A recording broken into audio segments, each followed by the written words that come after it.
मतलब का रिश्ता। एक गांव में एक बड़ा साहूकार रहता था। साहूकार बहुत पैसे वाला था। आसपास के कई गांव में उसका बड़ा नाम था। लेकिन इस साहूकार को अपने पैसों का, अपने रुतबे का और अपने नाम का बड़ा ही घमंड था। वो अपने नाम को बनाए रखने के लिए बहुत ज़्यादा सोचता था और बिना किसी के भावनाओं की कद्र किए वो सब करता था जो उसे अच्छा लगता था कि करना चाहिए। साहूकार को कई सालों बाद एक संतान प्राप्ति हुई थी। साहूकार ने अपने इस खुशी को मनाने के लिए अपने घर पर एक बहुत बड़ा कार्यक्रम रखा, जिसमें उसने आसपास के गांव के सभी अमीर लोगों को और सिर्फ ऐसे रिश्तेदारों को जो पैसे वाले थे उन्हें बुलाया था। पास के ही गांव में साहूकार की खुद की सगी बहन भी रहती थी। क्योंकि इन दिनों उसकी आर्थिक परिस्थिति कुछ अच्छी नहीं थी, इसलिए उसने अपनी बहन को तक इस कार्यक्रम के लिए नहीं बुलाया। साहूकार ने जिस कार्यक्रम का आयोजन किया था वह इतना भव्य था और इसके अलावा उसमें इतने प्रसिद्ध और अमीर लोग आने वाले थे कि इस कार्यक्रम की चर्चाएं हर गांव में होने वाली लगी। ये खबर उस साहूकार की बहन तक भी पहुंच गई। बहन को यह जानकर बहुत ज़्यादा खुशी हुई कि इतने सालों बाद उसके भाई को आखिरकार संतान सुख प्राप्त हो ही गया। बहन ने सोचा कि भाई गलती से उसे इस बारे में बताना भूल गया होगा और अपनों को भला कोई न्योता देता है। भोली बहन ने अपने भाई के यहाँ उस कार्यक्रम में जाने की तैयारियां शुरू कर दी। जिस दिन वह कार्यक्रम था उस दिन बहन सुबह सुबह ही अपने भाई के घर जाने के लिए निकल पड़ी। रास्ते में अपने पुराने मैले कपड़े देख उसे ख्याल आया कि अगर किसी और के घर जाना होता, मैं ऐसे कपड़ों में जाने की सोचती भी नहीं, लेकिन मैं तो मेरे अपने घर, मेरे मायके जा रही हूँ। वहाँ मुझे ये सब सोचने की कोई ज़रूरत नहीं है। जैसे ही वो अपने मायके पहुंची, वहाँ का भव्य आयोजन देखकर वो बहुत खुश हो गई और उसे अपने भाई पर बहुत गर्व हुआ। वहाँ पर वो जल्दी से जल्दी अपने भाई को मिलकर उसकी खुशी में शामिल होना चाहती थी। वह तुरंत सीढ़ियाँ चढ़कर घर के अंदर प्रवेश कर गई। उसने देखा कि उसका भाई मेहमान के तौर पर आए सभी धनाढ्य और नामी लोगों का स्वागत करने में व्यस्त है। बहन जैसे ही अपने भाई की तरफ उससे मिलने के लिए बढ़ी, उसके भाई की नज़रें उस पर पड़ गई और अपनी बहन को ऐसे मैले पुराने कपड़ों में देखकर भाई ने उससे मिलना तो दूर बल्कि तुरंत बहाना बनाकर वहाँ से निकल गया। बहन ने सोचा, इतने लोगों में बेचारा अकेला भाई क्या क्या करे, ज़रूर उसे कुछ काम याद आ गया होगा, इसलिए वहाँ से चला गया होगा। बहन बाद में अपनी भाभी से मिलने गई। भाभी ने उसका स्वागत किया और उसे खाना खाने के लिए आग्रह किया। बहन ने सोचा, ठीक है, पहले खाना खा लेती हूँ, फिर बाद में आराम से भाई से मिल लूँगी। बहन खाना खाने के लिए पंगत में बैठी। साहूकार ने देखा कि अपने सभी धनवान मेहमानों के बीच उसकी गरीब बहन बैठी हुई। सभी कीमती पोशाक पहने लोगों के बीच उसकी बहन जो पुराने मैले कपड़े पहनकर बैठी थी, ये साहूकार से देखा नहीं गया।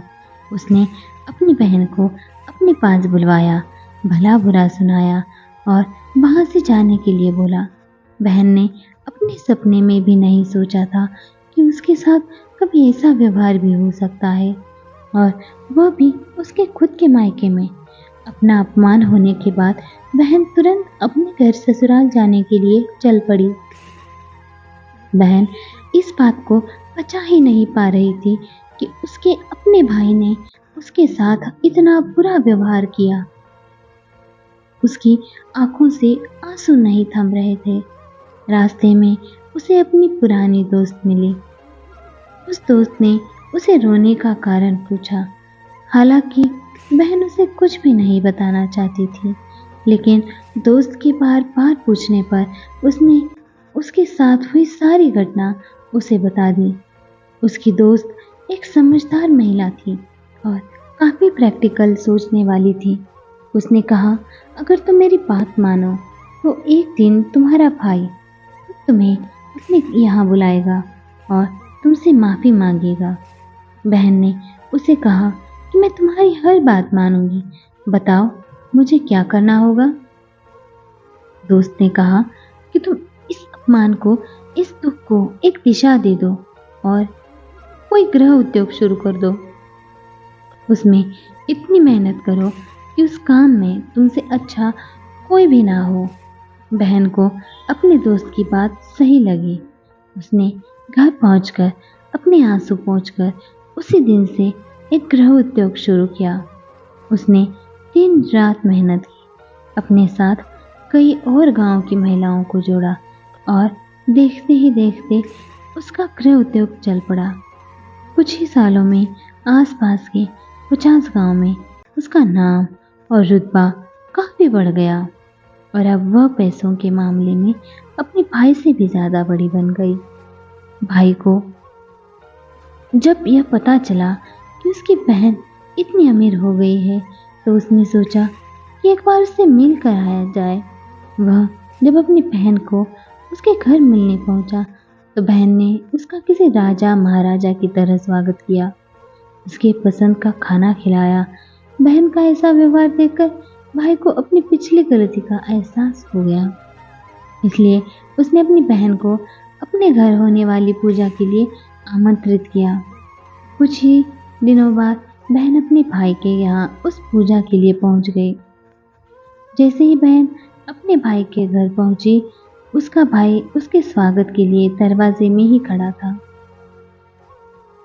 बहन अपनी महंगी गाड़ी में आई थी। उसने बहुत कीमती साड़ी और उससे भी ज्यादा कीमती गहने दागिने पहन रखे थे। बहन का ऐसा ठाट बाट देखकर सिर्फ भाई नहीं बल्कि उसका पूरा गांव दंग रह गया।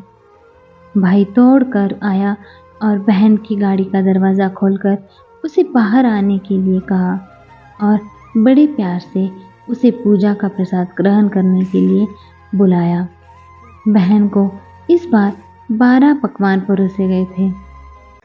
चांदी की थाली में उसे खाना दिया गया था। वो साथ में एक सोने की चम्मच भी रखी गई। उसके बैठने के लिए बेशकीमती पाट रखा गया था। बहन को ये सब देखकर उसके वो पुराने दिन याद आ गए थे जब भाई ने उसे बिना खाना खिलाए ही भला बुरा कहकर वापस लौटा दिया था। बहन खाना खाने के लिए तो नहीं बैठी, लेकिन उसने अपने सारे कीमती दागिने और जेवर उतारकर उस थाली के सामने रख दिए और खाने में से कुछ निवाले उन दागिना पर रख दिए। बहन का ऐसा व्यवहार देखकर सभी हैरान थे। किसी को नहीं समझ में आ रहा था कि बहन ऐसा क्यों कर रही है। आखिर वो क्यों उन जेवरों को खाना खिला रही है। जब सभी ने उससे पूछा कि वो क्यों ऐसा कर रही है, तब बहन ने सबके सामने बताया कि आज जो उसका इतना मान सम्मान हो रहा है वो दरअसल उसका नहीं, उसके इन्हीं कीमती दागिनों और कपड़ों का हो रहा है।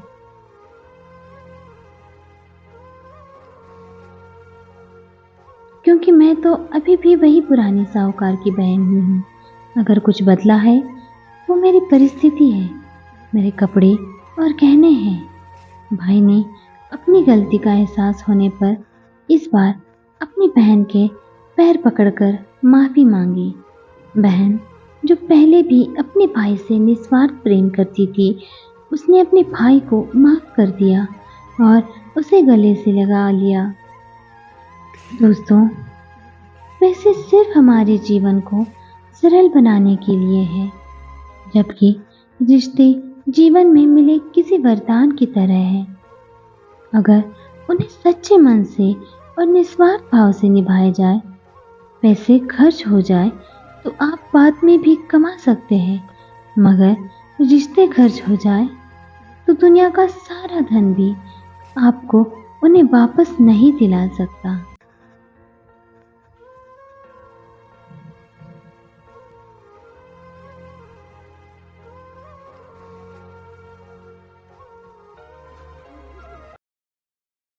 आशा करती हूँ कि कहानी आपको पसंद आई होगी। अगर पसंद आई हो तो लाइक, शेयर एंड सब्सक्राइब करना ना भूलें। वीडियो देखने के लिए आपका बहुत बहुत धन्यवाद।